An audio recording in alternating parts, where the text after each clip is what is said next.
The following is a critical review of Brave Companions, Portraits in History by David McCullough, originally published in 1992. There are many notable figures that have changed America's history, some as well known as Thomas Jefferson, and others as subtle as Beryl Markham. David McCullough honors and recaptures those on both ends of the spectrum to display a unique take on America's development. That America stands on the backs of bravery and nothing less. Thesis. The author's thesis is that America's unique identity comes solely from the immense bravery of multiple individuals who found the courage to challenge the ideals of the past in order to advance the ethics of democracy and civil rights, despite constant opposition and harsh consequences. Audience. The intended audience for the work are young adults and older with solid prior knowledge of America's history, as well as all historical researchers and analysts. However, the simple yet expressive diction of all the biographies makes it so that the general public can, for the most part, extract the author's purpose and overall thesis. Reasoning and organization. The work uses subtle reasoning to show the effect of the people's bravery. The people's bravery is never directly mentioned. Neither is it discussed as the focal point of the book as a whole. Only the vivid depictions of the situations in which the subjects summoned their strength to convey the truth helps to prove that these brave acts provided the foundation for America. So to most readers, this would seem to be simply a recollection of biographies that others have written of notable people in history.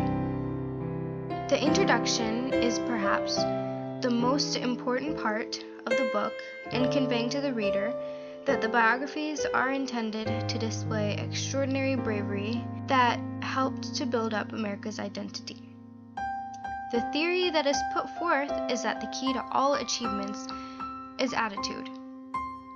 This theory is proven in that the biographies make a significant effort to describe the attitudes of the individuals as they unintentionally changed the course of history. The work is organized based on the relation of the accomplishments of the different people written about in this book. There are 17 chapters, which are organized into 5 parts, and all the chapters in each part are about the events that occurred within the same time period. This allows for a smooth transition between historical events, and thus better understanding of how the events connect to display the thesis. Evidence. The evidence that is offered to support the thesis is the many biographies of those who changed the course of history. For example, important events such as Alexander von Humboldt's exploration of Latin American biogeography expanded the reach of science and evolution of the earth. This influenced him to unite various branches of scientific knowledge which other scientists strictly refrained from, calling it blasphemy and a gross misuse of the different divisions of science.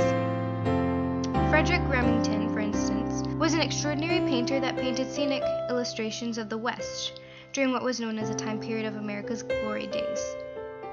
He conveyed the nation's beauty to all of America and can be directly credited for the rise in patriotism and nationalism in the country as a whole.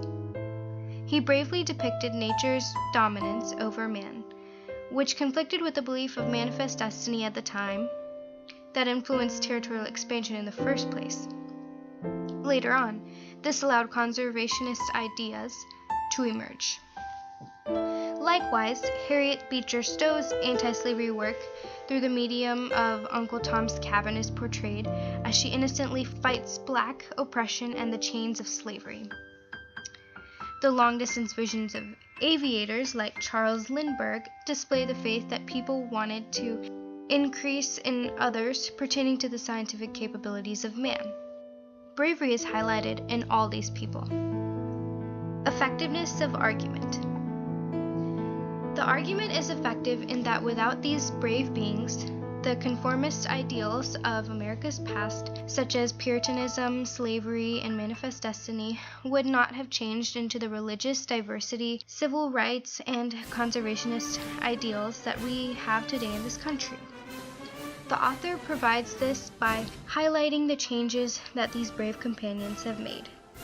For example, in Part 4, Cross the Blue Mountain, an American author named Conrad Richter is introduced. To many, he remains unknown. However, he gradually changed the spread of America's population. His serene and unique portrayals of life on the American frontier began to inspire people to seek new lives by moving to the West. Although he never intended for this change, it contributed to the evidence supporting the Turner thesis and spread the presence of America, which was a major step in its evolution into a world power. Author's questions. The author doesn't raise any explicit questions. However, his concentrated style of presenting only the scenes in which the companions start to advance their nonconformist beliefs begs the question of what exact changes they brought on America's identity and how America would be today if it were not for them. These inquiries mainly rise to the fact that no background information is given to the reader on the topic. If there would have been supplementary references, then the answers to these questions could have been implied, making the author's purpose clearer. For example, in chapter 13 of the book, there's a short recollection of David Plowden's contributions. He was an American photographer who depicted everything from America's farmlands to its urban cities. His contribution in uniting all of the Americans through their country's beauty was pivotal to the nation's oneness. However, the reader doesn't know this from the beginning of the chapter, as the chapter itself starts with a dialogue from David.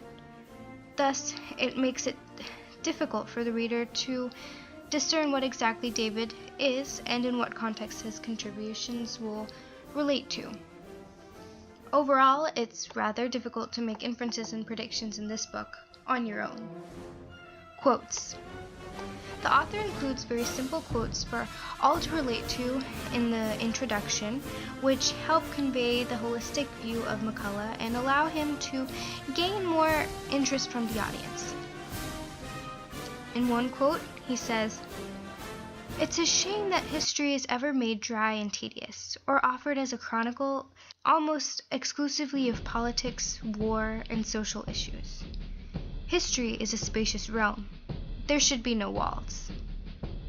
In another quote, he remarks, in reference to the historical changes brought by Washington, Roebling, Henry Cottle, and Louis Agassiz, and a few others. He says, "These are all success stories. The key is attitude." In these statements, the author establishes powerful common ground with the readers by banishing all walls that hold up prejudice and strict beliefs based on theories of history. History, too, is human, and humans are differentiated by character. Thus, attitude is the key, and this is where readers begin to make the connection of the author's emphasis on bravery's accomplishment. Reliability. There are several resources used by the author in the assimilation of this book. The references are very reliable. They include those such as the Brooklyn Museum, the Smithsonian, American Heritage, etc., which are all from before the 1990s. They range as far back as 1883. Hence, the current generation will be able to fairly relate to the recollections. This is one thing that increases the effectiveness of the book, as its ability to capture the minds of a wider audience increases its influence and the spread of its proposed theory. Reviews. The Cleveland Plain Dealer, which is Ohio's largest newspaper, remarks, "If you enjoy good stories, well told about interesting people and places, you should read this book. You'll learn something about history, and also about good historical writing." The New York Times Book Review says, "McCullough's portrayals are models of compression, perspective, and the discriminating use of detail, and of what the author calls the possibilities for self-expression in writing narrative history." The Dallas Morning News compliments, It will come as no surprise to the reader to learn that Mr. McCullough's first ambition was to be a portrait painter. He has supplied us with admirable portraits. All his subjects come alive. These remarks convey that this book is a professional compilation of accurate biographies written by informed historians.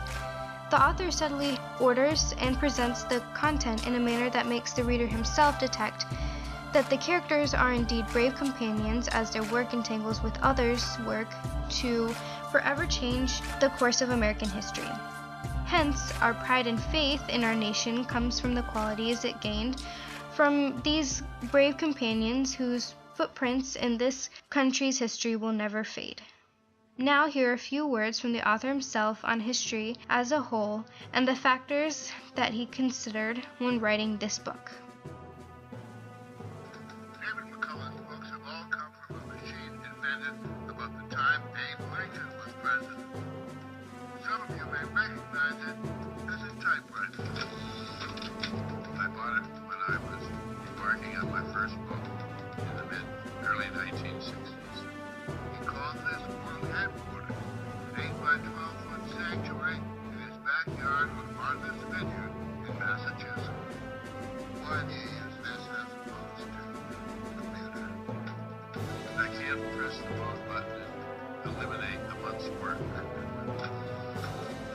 From his crusty foil come books about the Charlestown Flood, Brooklyn Bridge, the Panama Canal, and the Revolutionary War, and biographies of 3 presidents, John Adams, Teddy Roosevelt, and Harry Truman. The only way to teach history